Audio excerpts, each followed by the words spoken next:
నమస్తే, welcome to Anu's world.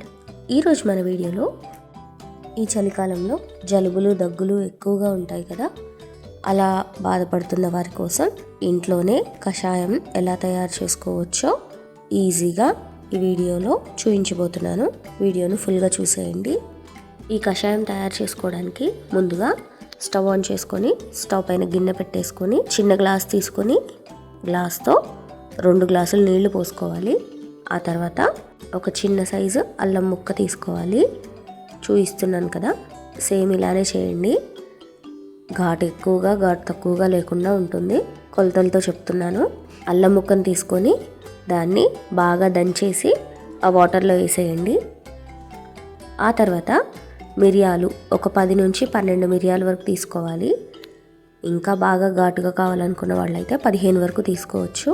అలా తీసుకొని వాటిని కూడా దంచేసి ఆ వాటర్లో వేసేసుకోవాలి.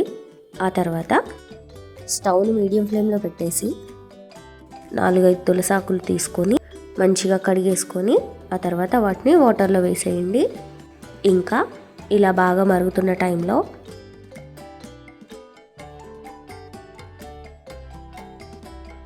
పసుపు ఒక చిటికెడు కన్నా కొంచెం ఎక్కువ వేయండి.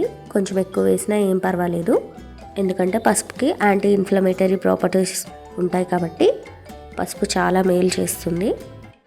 అలా కాసేపు బాగా మరగనివ్వండి. అలా బాగా మరుగుతున్న టైంలో ఆ ఆవిరిని బాగా పీల్చేసేయండి. అది కూడా చాలా బాగా యూజ్ అవుతుంది. కాసేపు బాగా మరగనిచ్చేసి ఆ తర్వాత స్టవ్ ఆఫ్ చేసేసుకోండి. స్టవ్ ఆఫ్ చేసేసి ఫిల్టర్ చేసేసి ఆ తర్వాత అందులో ఒక స్పూన్ హనీ యాడ్ చేయాలి. అలా హనీ కూడా యాడ్ చేసి బాగా కలిపేసిన తర్వాత ఈ కషాయంను సర్వ్ చేసేసుకోవచ్చు. ఇలా డైలీ 2 టైమ్స్ తీసుకోవచ్చండి, ఏం పర్వాలేదు. వేడి చేయడం లాంటివి కూడా ఏమీ ఉండదు, చలికాలమే కాబట్టి. ఇది చిన్నపిల్లల నుంచి పెద్దవాళ్ళ వరకు ఎవరైనా తీసుకోవచ్చు. చాలా అంటే చాలా మంచి లాభాలు ఉన్నాయి. ఆయుర్వేదిక్ మెడిసిన్లో ఇది ఫస్ట్ ప్లేస్లో ఉండే కషాయం అండి. ఈ వీడియో ప్రతి ఒక్కరికి యూజ్ అవుతుందని నమ్ముతున్నాను. ఈ వీడియో మీకు నచ్చినట్లయితే లైక్ చేయండి, షేర్ చేయండి.